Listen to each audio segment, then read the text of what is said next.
بسم اللہ الرحمن الرحیم۔ محترم ناظرین السلام علیکم۔ تہجد پڑھنے والا بھی ذلت دیکھے گا، اگر ایسا کرتا ہے تو یاد رکھنا 3 کام کرنے سے زوال آتا ہے۔ بسم اللہ الرحمن الرحیم۔ السلام علیکم۔ کسی پر بھی زوال ایسے ہی نہیں آتا۔ 3 کام جو کرے گا کبھی عزت نہ دیکھے گا، اور 3 کام جو کرے گا کبھی ذلت نہ دیکھے گا۔ جو جھوٹ بولتا ہے، جو ظلم کرتا ہے، جو دھوکہ دیتا ہے، جو جھوٹ بولتی ہے، جو ظلم کرتی ہے، جو دھوکہ دیتی ہے، عزت کے خواب دیکھنے چھوڑ دے۔ دونوں جہانوں میں ذلت اس کا مقدر ہے۔ قوم ہو، فرد ہو، عورت ہو، مرد ہو، اگر وہ ظالم ہے، جھوٹ بولنے والا ہے، دھوکہ دینے والا ہے، رب کائنات کی قسم اسے ذلت کے سوا کچھ نہ ملے گا۔ جو سچ بولتا ہے، جو عدل کرتا ہے، جو دیانت دار ہے، اس کے لیے عزت مقدر ہو گئی۔ سچ ایک فرد میں ہے، عدل ایک فرد میں ہے، دیانت ایک فرد میں ہے، ایک قوم میں ہے، تو انہیں عزت ملنا یقینی ہو گیا۔ میرا اللہ انہیں عزت دے کر رہے گا، چاہے وہ اللہ کو مانتے ہیں یا اللہ کا انکار کرتے ہیں۔ آگے آخرت کا مسئلہ الگ ہے، وہاں حساب باقی ہے۔ یہاں کوئی بھی فرد ہو، قوم ہو، قبیلہ ہو، کوئی بھی مذہب ہو، چاہے پتھر کا پجاری ہو یا آگ کی پوجا کرتا ہو، جو بھی سچ بولتا ہے، ظلم نہیں کرتا، دیانت دار ہے، اللہ کی قسم اللہ اسے عزت کی زندگی دے گا۔ رات کا تہجد گزار، دن کا روزے دار، کہیں ظلم کرتا ہے، کہیں جھوٹ بولتا ہے، کہیں دھوکہ دیتا ہے، ذلت اس کے ماتھے پر لکھ دی جائے گی۔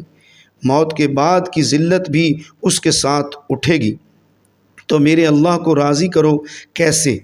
کبیرہ گناہوں سے بچ کر، اس کے سامنے سر کو جھکا کر۔ دوسرا کام، اللہ کے بندوں کے ساتھ معاملہ کرو۔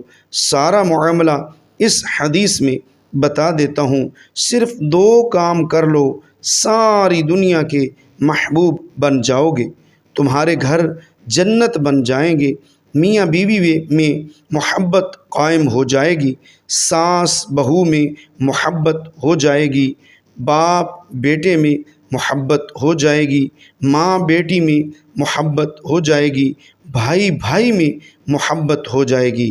2 کام کر لو، ان 2 کاموں میں سب کچھ چھپا ہوا ہے۔ اب آپ کو حدیث بتاتا ہوں۔ ایک مرتبہ معاذ بن جبل رضی اللہ تعالی عنہ نے کہا، یا رسول اللہ صلی اللہ علیہ وآلہ وسلم، کوئی جنت میں جانے کا راستہ تو بتائیں۔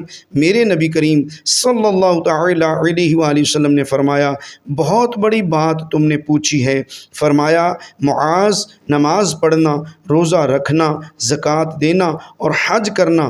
پھر میرے نبی کریم صلی اللہ تعالی علیہ وآلہ وسلم نے فرمایا، اب اگر تو چاہے تو جنت کے دروازے بتاؤں؟ کہا، جی ضرور بتائیں۔ فرمایا، روزہ تیرے اور جہنم کے درمیان رکاوٹ بن جائے گا، صدقہ دیتے رہنا، اللہ تیرے گناہوں کو مٹا دے گا، اور رات کے اندھیرے میں نماز پڑھنا، اپنے رب سے باتیں کر لینا۔ پھر میرے نبی کریم صلی اللہ تعالی علیہ وآلہ وسلم نے فرمایا، اے معاذ، اب میں تمہیں سارے دین کا خلاصہ بتاؤں؟ کہا، جی بتائیں۔ تو میرے نبی کریم صلی اللہ تعالی علیہ وآلہ وسلم نے اپنی زبان باہر نکالی اور اسے اپنے ہاتھ سے پکڑ کر فرمایا، معاذ، اپنی زبان پر قابو پا جا، یہ میری پوری شریعت ہے، یہ پورا دین ہے۔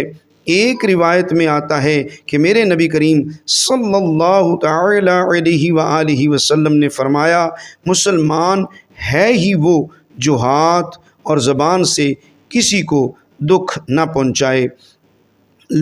دین کی بات کو پھیلانا صدقہ جاریہ ہے۔ ویڈیو اچھی لگے تو لائک کر دیں اور اپنے دوست احباب کے ساتھ شیئر ضرور کریں۔ جزاک اللہ خیرہ۔